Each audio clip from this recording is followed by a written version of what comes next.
الحمد لله رب العالمين والعاقبة للمتقين والصلاة والسلام على سيد الأنبياء وأشرف المرسلين وعلى آله الطاهرين وأصحابه الطيبين ومن تبعهم بإحسان إلى يوم الدين. أما بعد، فقد قال الله تبارك وتعالى في القرآن المجيد والفرقان الحميد: رضي الله عنهم ورضوا عنه. وقال تعالى في شان عظمة حبيبه الكريم: إن الله وملائكته يصلون على النبي يا أيها الذين آمنوا صلوا عليه وسلموا تسليما. اللهم صل على سيدنا محمد وعلى آله وصحبه افضل صلواتك وعدد معلوماتك وبارک وسلم. محترم حاضرین کرام و معزز سامعین کرام، جیسا کہ آپ اور ہم جانتے ہیں کہ یہ مہینہ ماہ محرم الحرام کا ہے اور غالباً اس کی آج 24 تاریخ ہے. گزشتہ 3-4 دن پہلے 20 محرم الحرام کو اسلام کے سب سے پہلے مؤذن رسول، جنہیں دنیا حضرت بلال حبشی رضی اللہ تعالی عنہ کے نام سے جانتی ہے، ان کا یوم وصال گزرا. یاد رکھے، ان حضرات کی سیرتوں کو سننا، ان کے واقعات کو اپنی زندگی میں ڈھالنے کی، اپنے آپ کی زندگی میں ان واقعات سے کچھ سبق حاصل کرنے کی انسان کو ضرورت ہوتی ہے، اور ان کا ذکر کرنا ہمارے لیے نجات کا باعث ہے. اللہ کے حبیب علیہ الصلاۃ والسلام نے فرمایا: ذکر الانبیاء عبادہ. جہاں کسی نبی کا ذکر ہوتا ہے، اللہ تبارک و تعالیٰ وہ وقت ہمارے نامہ اعمال میں عبادت کرتے ہوئے لکھ دیتا ہے. یعنی عبادت کرنا ایک چیز ہے، نبیوں کا ذکر کرنا الگ چیز ہے، لیکن عبادت کا جو مقام ہے، نبی کے ذکر کو بھی وہی مقام اللہ تبارک و تعالیٰ نے دیا ہے. تو یہ تو نبیوں کا مقام ہے.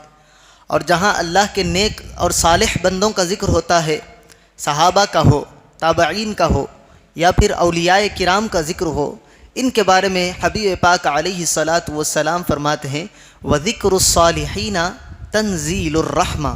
اور جہاں اللہ کے نیک بندوں کا ذکر ہوتا ہے، وہاں اللہ تبارک و تعالیٰ اپنی خاص رحمتوں کا نزول فرماتا ہے.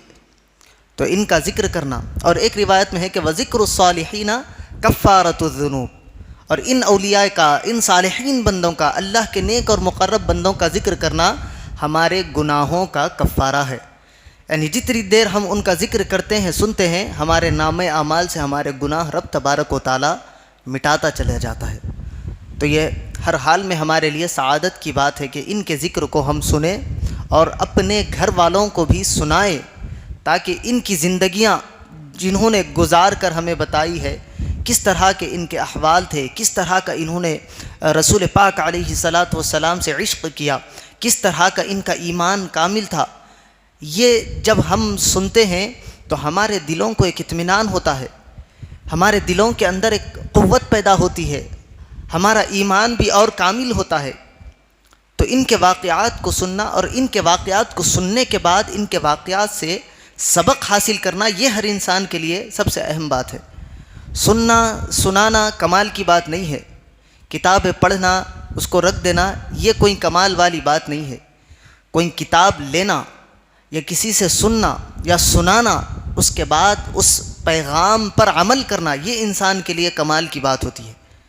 آج ہم سنانے کے لیے کچھ بھی سنا سکتے ہیں، سننے کے لیے گھنٹوں بیٹھ کر باتیں سن سکتے ہیں، پڑھنے کے لیے اتنی ہزاروں لاکھوں کتابیں دنیا میں موجود ہے، پڑھ سکتے ہیں، لیکن فائدہ جب ہوگا جب اس میں سے نکلنے والا پیغام ہماری زندگیوں کے اندر آئے گا. تو آج حضرت بلال حبشی رضی اللہ تعالیٰ عنہ کا ذکر کرنے کا یہی مقصد ہے کہ انہوں نے اسلام کے لیے جو قربانیاں دی ہے، جس طرح کے مصائب، جس طرح کا ظلم، جس طرح کی بربریت حضرت سیدنا بلال حبشی رضی اللہ تعالیٰ عنہ پر کی گئی، ویسی ظلم و بربریت شاید ہی کسی اور پر ہوئی ہوگی. لیکن حضرت بلال حبشی رضی اللہ تعالیٰ عنہ نے بتایا کہ کتنا ہی تم ظلم کر لو، جو ایمان کی حلاوت ہے، جو اللہ پر یقین کی لذت ہے، جو رسول پاک علیہ الصلاۃ والسلام کے دیدار کی سعادت ہے، اس کے مقابلے میں کوئی اور چیز آ نہیں سکتی۔ حضرت سیدنا بلال حبشی رضی اللہ تعالیٰ عنہ کے ایمان لانے کا بھی واقعہ بڑا پیارا ہے۔ حضرت بلال حبشی رضی اللہ تعالیٰ عنہ سے لوگوں نے پوچھا کہ اے بلال، تمہیں کس چیز نے اسلام لانے کے لیے ابھارا؟ وہ کیا چیز تھی جو تمہیں اسلام کی طرف، رسول پاک کے قدموں کی طرف تمہیں کھینچ کر لائی؟ حضرت بلال حبشی رضی اللہ تعالیٰ عنہ فرماتے ہیں کہ میں ایک مکے کے مالدار شخص کے پاس غلام تھا۔ حضرت بلال کی زندگی اسی طرح گزری، پیدا ہوئے تب سے غلامی کر رہے ہیں، تو رسول پاک علیہ الصلاۃ والسلام کے قدموں میں جب پہنچے تب تک بھی آپ غلامی کر رہے تھے۔ ان کو آزاد رسول پاک علیہ الصلاۃ والسلام کے حکم پر کرایا گیا، جس کا ذکر ہم سنیں گے۔ تو حضرت بلال فرماتے ہیں کہ میں ایک غلام تھا، ایک وقت مجھے تیز بخار تھا، رات کا وقت تھا، میرا آقا میرے پاس آیا اور بہت ساری جو ہوتی ہے اس وقت کی، وہ لے کر میرے پاس آیا اور کہا کہ اس کو پیس۔ میں نے وہ جو لے لی اور کافی بخار تھا، میں نے دودھ پیا، کھجوریں کھائی، اس وقت کی جو دوا تھی لی، اور مجھے نیند آ رہی تھی، سردی کا موسم تھا، جاڑے کا موسم تھا، بہت تیز سردی لگ رہی تھی، میں اوڑھ کر سو گیا۔ رات کے کچھ پہر کے بعد آقا پھر میرے حجرے میں آیا، کمرے میں آیا، اس نے دیکھا کہ بلال سو رہا ہے، تو اس نے کمبل کو ہٹایا، بڑے ظلم کے ساتھ مجھے اٹھا کر کہا کہ میں نے تجھے یہ کام دیا تھا کہ جو پیس، تو نے میری نافرمانی کی، اب تیری سزا یہ ہے کہ تو جو بھی پیسے گا، اور کہاں پیسے گا؟ اب کمرے میں بیٹھ کر نہیں، باہر آنگن میں بیٹھ کر، کھلے میدان میں، اور صرف کھلے میدان میں نہیں، تیری قمیض بھی اتار دی جائے گی۔ اب دیکھیں یہاں سے حضرت بلال حبشی رضی اللہ تعالیٰ عنہ کی زندگی ایک نئی کروٹ لیتی ہے۔ حضرت بلال حبشی کو آنگن میں بٹھا دیا گیا، اوپر سے قمیض کو کھینچ لیا گیا، بخار کے عالم میں ہے، سخت سردی کا موسم ہے، حضرت بلال حبشی رضی اللہ تعالیٰ عنہ جو پیس رہے ہیں اور رو رہے ہیں، آنکھوں سے آنسو جاری ہے، ایک آواز آپ کے رونے کی آ رہی ہے۔ وہاں سے بہت سارے لوگوں کا گزر ہوا، لیکن کسی نے پلٹ کر نہیں پوچھا۔ رسول پاک صاحب الاولاق صلی اللہ علیہ وسلم کا اسی گلی سے گزر ہوا، آپ نے آواز دی اور پوچھا کہ کیا بات ہے جو تمہیں رلا رہی ہے؟ تو حضرت بلال نے کہا کہ آگے جائیے صاحب، پوچھنے والے بہت ہوتے ہیں لیکن دکھ اور درد کا مداوع کرنے والا کوئی نہیں ہوتا، پوچھتے ہیں چلے جاتے ہیں، بتا کر بھی کیا فائدہ۔ حضور نے پوچھا کہ وجہ کیا ہے؟ حضرت بلال نے سارا ماجرا سنایا۔ حضور پاک علیہ الصلاۃ والسلام چلے گئے۔ تھوڑی دیر کے بعد رسول پاک علیہ الصلاۃ والسلام پلٹ کر تشریف لائے، اور آپ کے ہاتھوں میں کھجور تھا، آپ کے ہاتھوں میں دودھ تھی، ایک کمبل تھا۔ حضرت بلال حبشی رضی اللہ تعالیٰ عنہ کو دودھ پلایا، کھجور کھلائی، اور ایک کونے میں کمبل اڑا کر حبیب پاک علیہ الصلاۃ والسلام نے حضرت بلال کو سلا دیا، اور حضرت بلال نے کہا کہ میرا آقا بڑا ظالم ہے، اگر میں یہ کام نہ کروں تو وہ مجھ پر بڑا ظلم کرے گا۔ حبیب پاک نے فرمایا کہ تم اطمینان کے ساتھ آرام کرو۔ حبیب پاک علیہ الصلاۃ والسلام حضرت بلال کو سلاتے ہیں، اور حضرت بلال کا کام خود رسول پاک علیہ الصلاۃ والسلام کرنے لگ جاتے ہیں۔ جب فجر کے قریب کا وقت ہوتا ہے، حبیب پاک سارا کام کر کے حضرت بلال کو کام سونپ کے پھر اپنے گھر چلے جاتے۔ دوسرے دن بھی یہی ہوا، تیسرے دن بھی یہی ہوا، 3 دن تک رسول پاک علیہ الصلاۃ والسلام حضرت بلال کے پاس آتے، ان کی طبیعت پوچھتے، ان کو کھجور کھلاتے، دودھ پلاتے، ایک کونے میں سلا دیتے، اور حضرت بلال کے کام کرنے لگ جاتے۔ تیسرے دن جب رسول پاک علیہ الصلاۃ والسلام جانے لگے تو انہوں نے پوچھا کہ 3 دن سے آپ میرے پاس آ رہے ہیں، میرے کام میں ہاتھ بٹا رہے ہیں، لیکن میں نے آپ کا نام تک نہیں پوچھا، آپ کون ہیں؟ رسول پاک علیہ الصلاۃ والسلام فرماتے ہیں کہ میں محمد بن عبداللہ ہوں صلی اللہ علیہ وسلم۔ تو جب حضرت بلال سنتے ہیں تو حضرت بلال حیران ہو جاتے ہیں، کیونکہ کفار مکہ نے جب رسول پاک علیہ الصلاۃ والسلام نے اعلان کیا تھا نبوت کا، تو آپ پر تہمتیں لگائی، کسی نے آپ کو جادوگر کہا، کسی نے آپ کو پاگل کہا، کسی نے کچھ کہا، کسی نے کچھ کہا۔ تو حضرت بلال فرماتے ہیں میں نے آپ کے بارے میں جو سنا تھا آپ اس کے بالکل برعکس ہے، میں ابھی اسی وقت گواہی دیتا ہوں کہ اشہد ان لا الہ الا اللہ و اشہد انک رسول اللہ، کہ اللہ تبارک و تعالیٰ کے سوا کوئی معبود نہیں، اور آپ اللہ کے سچے اور برحق رسول ہیں۔ یہاں سے حضرت بلال حبشی رضی اللہ تعالیٰ عنہ کی زندگی ایک نئی کروٹ، ایک نیا موڑ لیتی ہے۔ اس کے بعد حضرت بلال حبشی رضی اللہ تعالیٰ عنہ پر ظلم کا جو سلسلہ ہے جاری ہو جاتا ہے۔ حضرت بلال حبشی رضی اللہ تعالیٰ عنہ احد احد کی صدائیں لگاتے ہوئے گلی کوچوں میں پھرا کرتے، اللہ کا ذکر بڑے بلند آواز سے کیا کرتے۔ اس ذکر کی وجہ سے حضرت بلال حبشی رضی اللہ تعالیٰ عنہ کو، جو ان کے آقا تھے، جس کے پاس یہ غلام تھے، بڑی تکلیف دیا کرتے تھے۔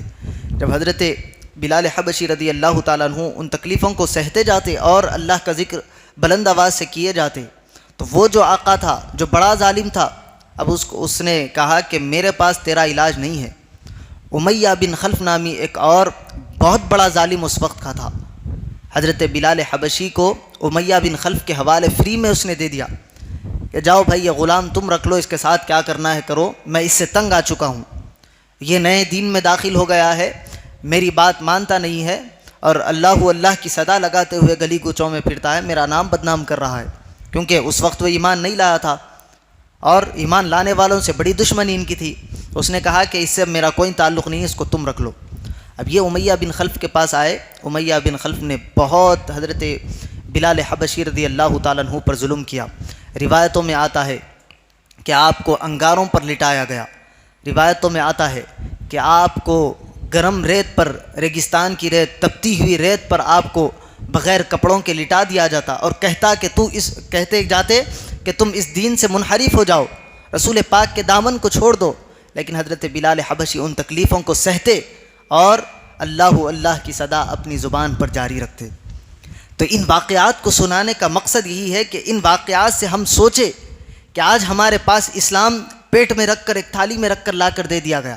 ماں باپ ہمارے مسلمان تھے، ہم مسلمان، ہم صرف اسی کو بہترین لذت سمجھتے ہیں، ایمان کی حلاوت سمجھتے ہیں۔ نہیں، ان لوگوں کے واقعات پڑھیں گے تو آپ کو ایمان کا اصل مزہ معلوم ہوگا۔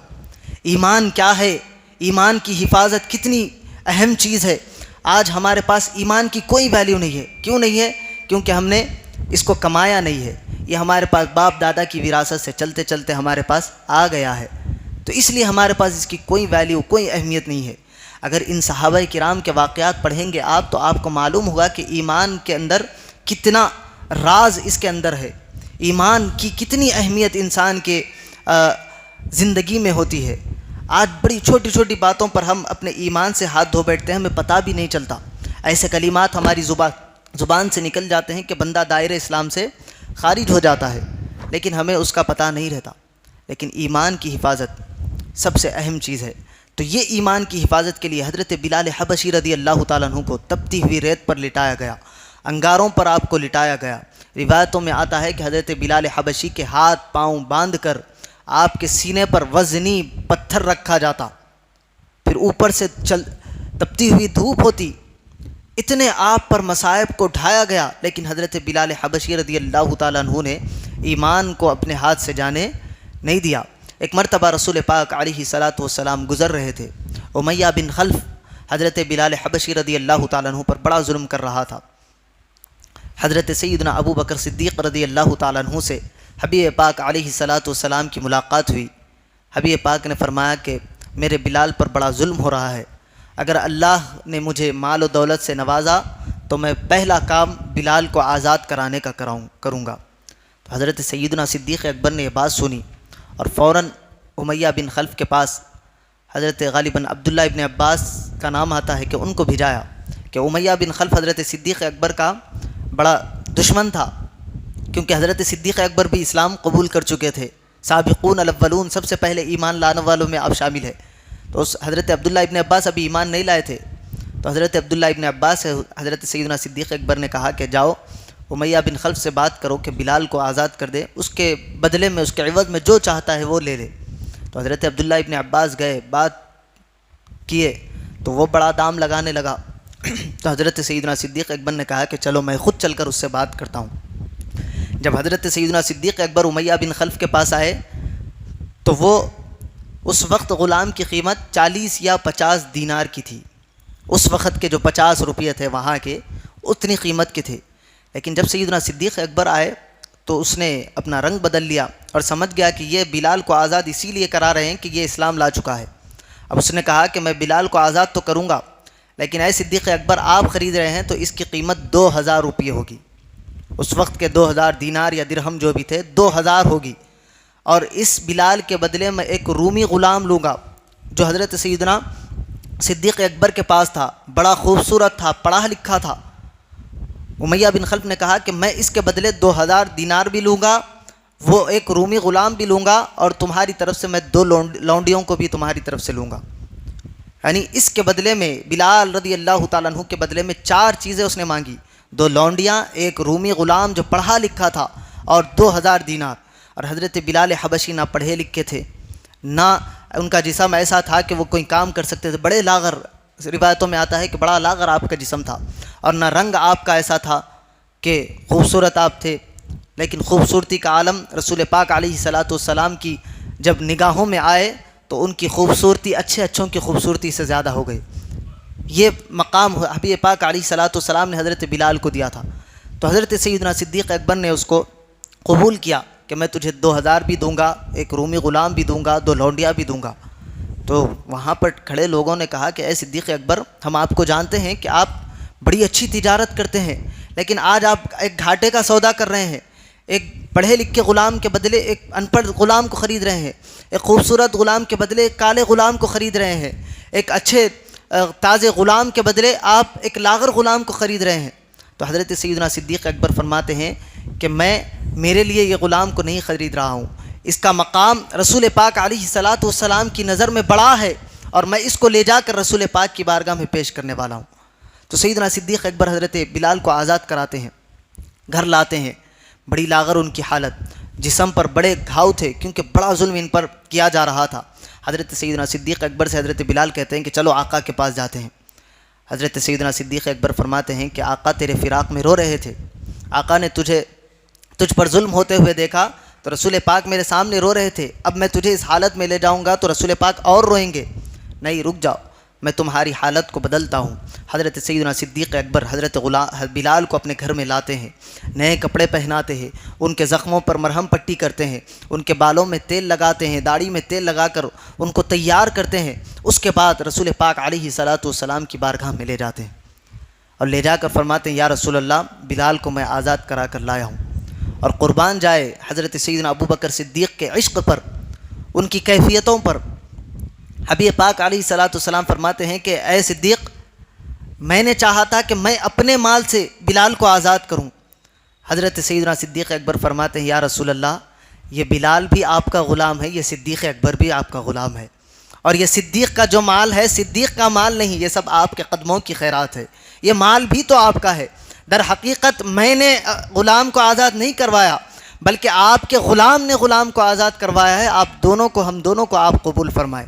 یہ محبت کا انداز حضرت سیدنا صدیق اکبر رضی اللہ تعالیٰ عنہ کا تھا. حضرت سیدنا صدیق اکبر حضرت بلال کو آزاد کرا کر لائے. اس کے بعد سے رسول پاک علیہ الصلاۃ والسلام کے وصال تک حضرت سیدنا بلال حبشی رضی اللہ تعالیٰ عنہ ہر مقام پر رسول پاک علیہ الصلاۃ والسلام کے ساتھ رہے. حضور گھر میں رہتے تو آپ حضور کے گھر کے باہر پہرا دیتے, حضور کہیں سفر پر جاتے تو حضور کے آگے ڈھال بن کر حضرت بلال جاتے.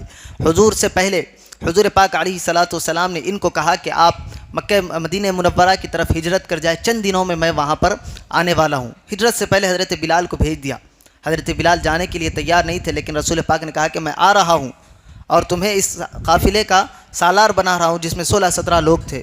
حضرت بلال گئے, اور جب تک رسول پاک علیہ الصلاۃ والسلام مدینے میں نہیں آئے, روزانہ عصر کے بعد کا وقت جو تھا, مکے سے آنے والے اس راہ پر چلے جاتے اور جا کر رسول پاک کا انتظار کرتے. لوگوں نے پوچھا کہ اے بلال, آپ یہاں کیوں آتے ہیں اور اتنی دیر کھڑے ہوتے ہیں, پھر مغرب کے وقت چلے جاتے ہیں؟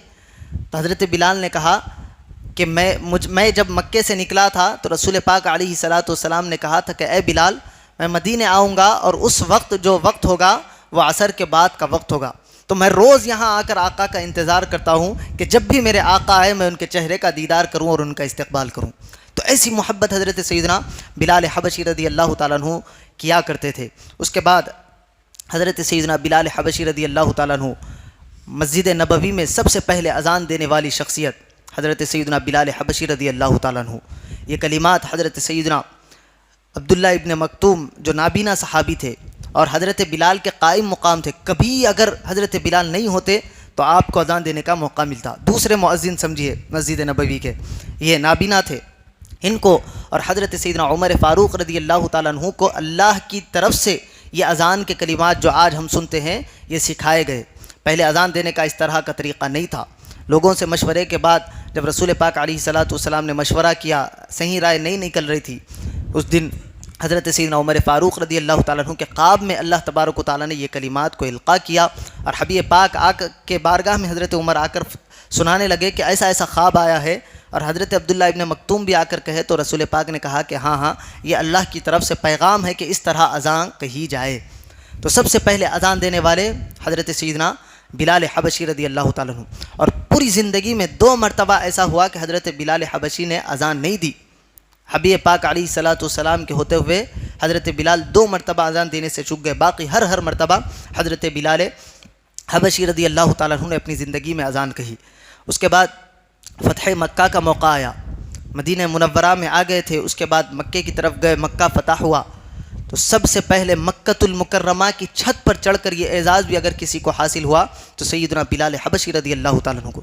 جب مکے کو بتوں سے پاک کر دیا گیا، رسول پاک نے کہا کہ اے بلال کعبے کی چھت پر چڑھو اور اللہ اکبر کی تکبیر کو بلند کرو۔ حضرت بلال حبشی رضی اللہ تعالیٰ عنہ فرماتے ہیں کہ مجھے جتنا مزہ اس دن کعبے کی چھت پر کھڑے ہو کر اذان دینے میں آیا، اتنا مزہ کہیں اور اذان دینے میں بھی نہیں آیا۔ یہ مقام حضرت بلال حبشی کو رسول اللہ نے نوازا۔ اس کے بعد جب رسول پاک علیہ الصلاۃ والسلام کا وصال ہوا، سارے صحابہ کی کیفیت اپنی اپنی جدا جدا تھی، کوئی رو رہا تھا، کوئی اور عالم میں تھا، لیکن حضرت بلال حبشی رضی اللہ تعالیٰ عنہ خاموش ہو گئے اور ایک کونے میں آپ جا کر بیٹھ گئے۔ صحابہ نے دیکھا کہ حضرت بلال نہ کچھ بول رہے ہیں نہ کچھ کہہ رہے ہیں۔ مشورہ ہوا تو لوگوں نے کہا کہ نماز کا وقت آنے دو، ہم ان سے جا کر کہیں گے کہ اذان کہو۔ عصر کی نماز کا وقت آیا، صحابہ نے عرض کی کہ اے بلال اذان دو۔ وہ بلال جو کعبۃ اللہ کی چھت پر بغیر کسی سیڑھی کے چڑھ گئے تھے، آج مسجد نبوی کے مینارے پر چڑھنے کے لیے ان کے پاس طاقت اور سکت نہیں ہے۔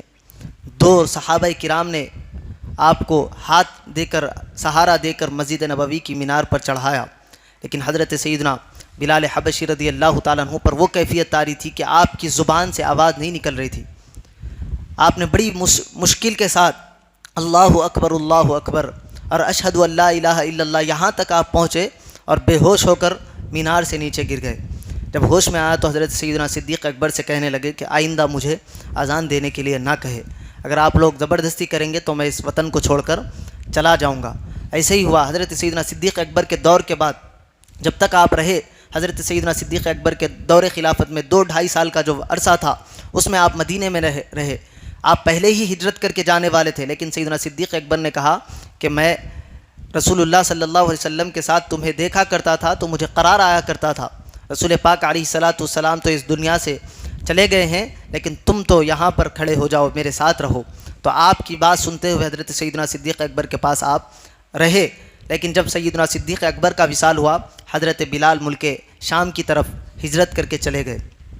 ایک مرتبہ رسول پاک علیہ الصلاۃ والسلام حضرت بلال کے خواب میں آئے اور آ کر کہا کہ اے بلال ایسی بھی کیا ناراضگی ہے کہ تم ہم سے ملنے کے لیے آتے ہی نہیں ہو۔ یہ خواب میں جب رسول پاک علیہ الصلاۃ والسلام کو حضرت بلال نے دیکھا تو رات کے آخر پہر میں آپ اٹھے اور دیکھا کہ میں تو خواب میں تھا، فوری اپنے گھوڑے کو نکالا، بغیر کوئی ساز و سامان لیے، بغیر توقف کے گھوڑا دوڑاتے ہوئے مدینہ منورہ آپ تشریف لائے اور رسول پاک کی بارگاہ سے چمٹ کر بہت روئے۔